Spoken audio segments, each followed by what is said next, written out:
I'm going to tell you a story about ancient Rome that you may have never heard before. It's not about wars, or emperors, or palace intrigues. This is a story about money, and how it can build an empire, or destroy it. Why did Rome fall? Because its money lost its value, its economy collapsed, trust disappeared, and the state fell apart. And this isn't just something that happened in the past. The same cycle is happening again today. So this video isn't just about history. It's also a warning about the future. Let's begin. Denarius. The backbone of Rome. The power of Rome didn't come only from its legions. Its economy was strong too. And at the center of that strength was a silver coin called the denarius. First minted in 211 BC, the denarius was almost pure silver, and because of that, people trusted it. Soldiers were paid in denarius. Merchants used it in trade. Ordinary people saved their wealth in it, so the denarius wasn't just money, it was a symbol of Roman power. Because when a currency is strong, a nation is strong. And for centuries, Rome kept that strength and that trust. But eventually, something changed. What went wrong? The answer is simple. As the empire grew, its need for money grew with it, devaluing the money. The first big mistake. As Rome expanded, its expenses exploded. The army grew larger. New territories had to be controlled. Bridges, roads, and aqueducts had to be built, and endless wars had to be financed. Raising taxes was dangerous. It could cause revolt. Finding new income was difficult. So Roman leaders made a decision that seemed easy, but would prove deadly. Let's mint more money. But there was a problem. Rome didn't have enough silver to do that, so they came up with a trick. They reduced the amount of silver in each coin. With the same amount of metal, they could now mint more denarius coins. History has a name for this: debasement, the deliberate devaluation of money. And that single decision set the collapse of Rome in motion. The numbers don't lie. Here's what really happened. Under Emperor Augustus, the denarius was 95% pure silver under Caracalla. That dropped to 50% under Gallienus. It fell below 5%. Think about that for a moment. A coin that was once nearly pure silver became nothing more than a cheap metal disc. The government coated it with a thin layer of silver, and told the people it was still the same coin. But it wasn't, because value had disappeared. And remember, money is not just metal or paper. Money is trust. And without trust, money is nothing. Inflation erupts. Trust disappears. As the silver content in the denarius dropped, its value collapsed. And this triggered the most dangerous economic disease in history: inflation. Inflation didn't appear overnight. It crept in slowly, quietly. But soon its impact was felt everywhere. What once cost 1 denarius now cost 5. Even 10 denarius soldiers demanded higher pay just to survive. Merchants refused to accept the weakened coin. Trade began to return to barter. People said, "Forget money, give me real goods." Because economics has a simple law. When money loses value, people stop trusting money and turn to things with real value. And that's exactly what happened in Rome. Once trust in money was broken, the economy began to crumble, and this was only the beginning. The crisis of the 3rd century, between 235 and 284 AD, Rome entered one of the darkest times in its history. The crisis of the 3rd century. For nearly 50 years, emperors were assassinated or replaced every few months. Political chaos spread through the empire. Roman borders collapsed under barbarian invasions. The economy nearly came to a standstill. Cities fell into poverty. Trade networks collapsed. And a terrible question began to rise. Did barbarians really destroy Rome? Or did Rome destroy itself by destroying its own money? The answer is clear. The monetary system collapsed first, and the empire followed. Panic policies, trying to fix the economy by force. When the economy began collapsing, the Roman government panicked, but instead of solving the root problem, they tried to control the symptoms, and things went from bad to worse. Rome passed harsh economic laws. Price increases were banned. Wages were frozen. Many professions were made illegal to leave. Yes, where the quitting your job was a crime. Merchants were forced to sell goods at state-controlled prices. And in 301 AD, Emperor Diocletian issued one of the most extreme economic laws in history, the Edict on Maximum Prices. Anyone who sold goods above government prices was sentenced to death. But did it work? Of course not. The result: total chaos. Economics has a simple rule. If money loses value, no law can control prices. Rome didn't understand this. And so, a massive black market exploded. Goods vanished from the official economy. Tax collection became impossible, and whatever trust people still had in the state completely collapsed. Rome tried to save its economy through force. But you cannot legislate value. You cannot command wealth. And you cannot destroy money and expect stability. Everyone now knew the truth. The denarius was dead. Gold solidus, the last attempt to save Rome. Eventually, Roman leaders had to face reality. The denarius could not be saved. The economy had collapsed. Trade was broken. And the state could no longer even pay its army.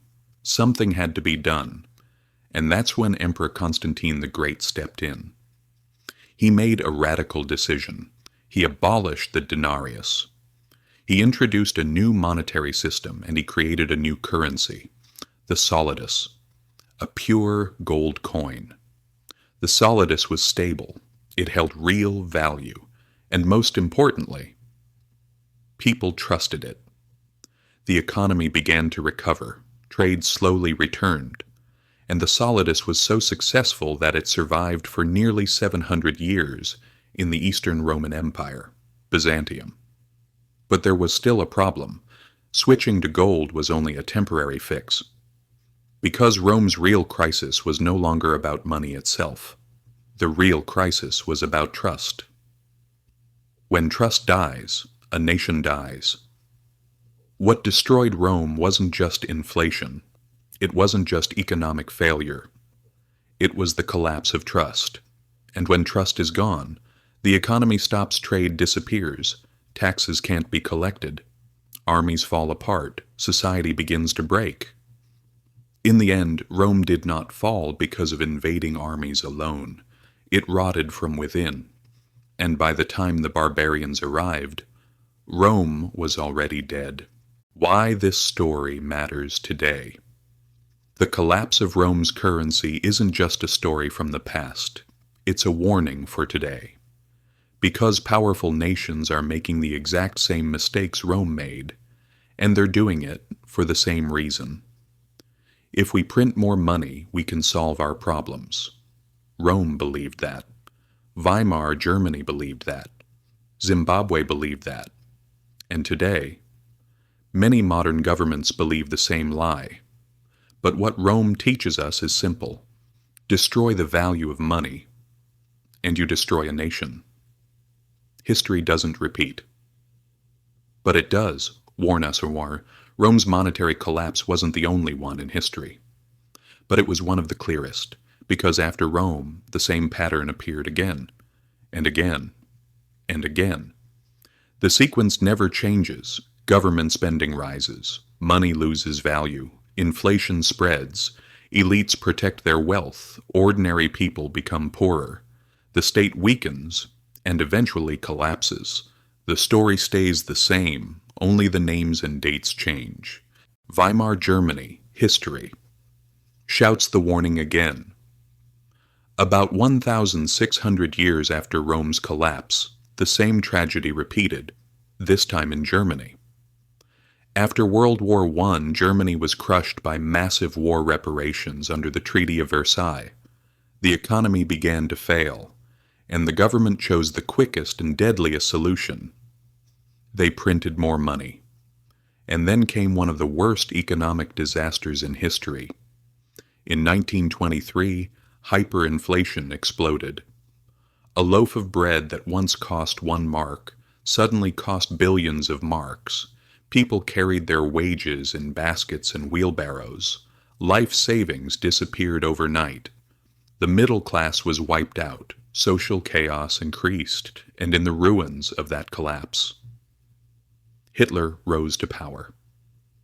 History makes something very clear. Economic destruction always leads to social destruction. Zimbabwe. The same mistake again.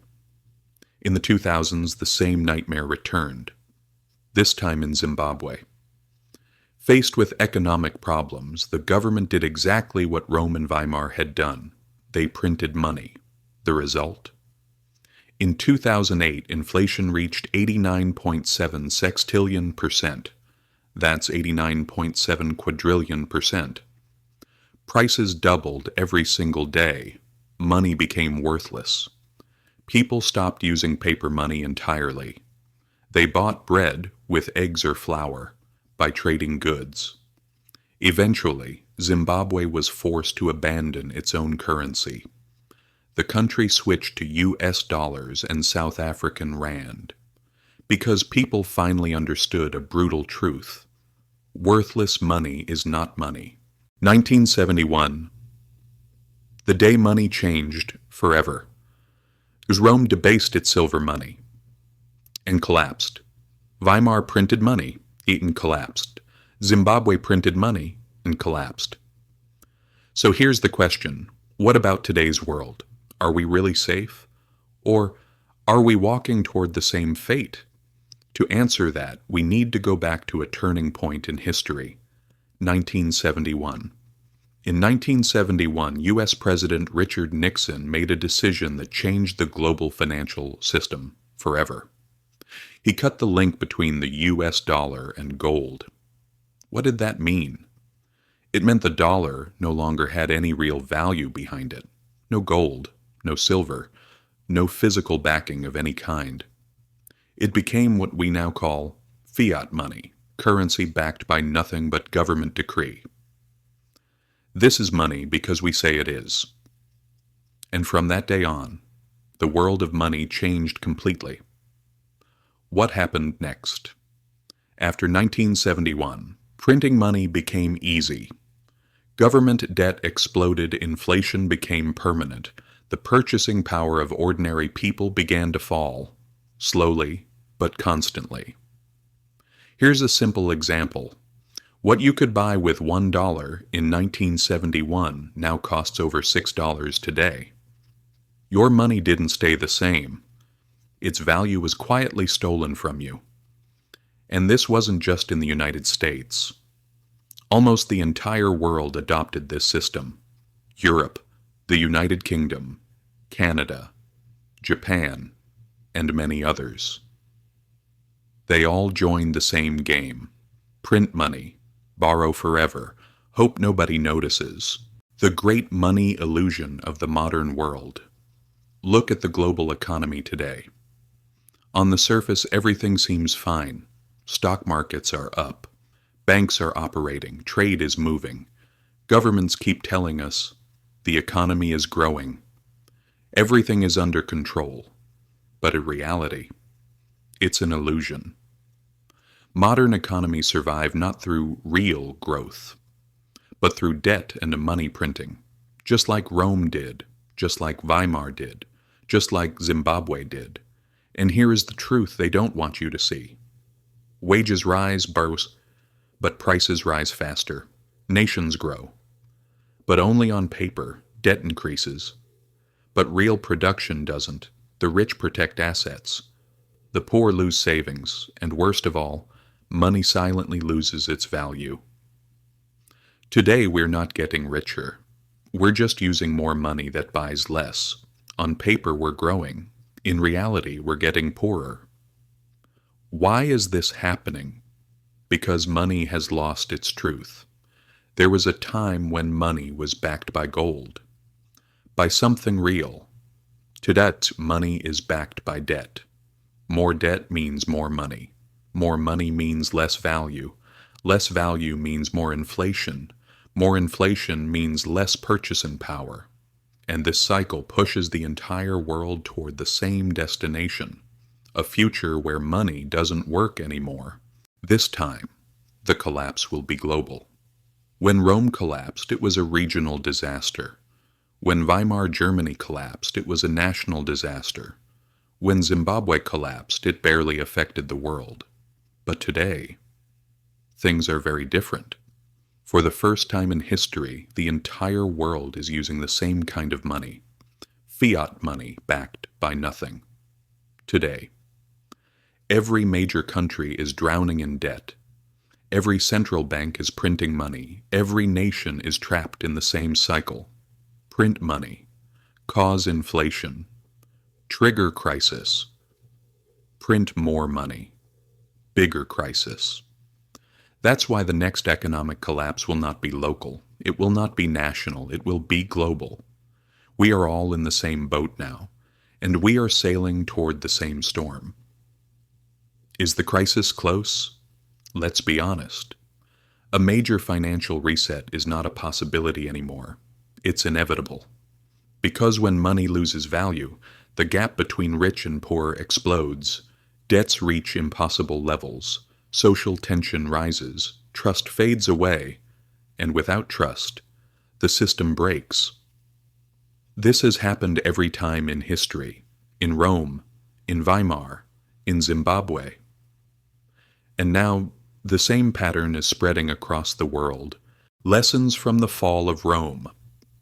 The collapse of Rome's money system is not just history, it's a lesson, one that applies to every nation, every government, and every person alive today. Rome didn't fall because of one bad emperor, or one enemy, or one disaster. Rome fell because its money failed. And when money fails, nations fail. From this story we can learn three powerful lessons. Lesson 1. Inflation is not an accident. Inflation is not a mistake. It doesn't just happen. Inflation is a policy, a silent tax, a way for governments to steal from the people without them noticing. And it always hits workers, savers, and retirees the hardest. Lesson 2. Real wealth is not money. In Rome, people who held gold survived. In Weimar, those who owned land and factories survived. In Zimbabwe, those who held real goods survived. Because real wealth is not paper. Real wealth is land skills, production, gold and silver and assets. With real lasting value, paper money dies. Real value survives. Lesson 3. When trust dies, the system dies. Rome was already collapsing long before its borders fell. Why? Because people lost trust in its money. And when money loses trust, the system falls with it.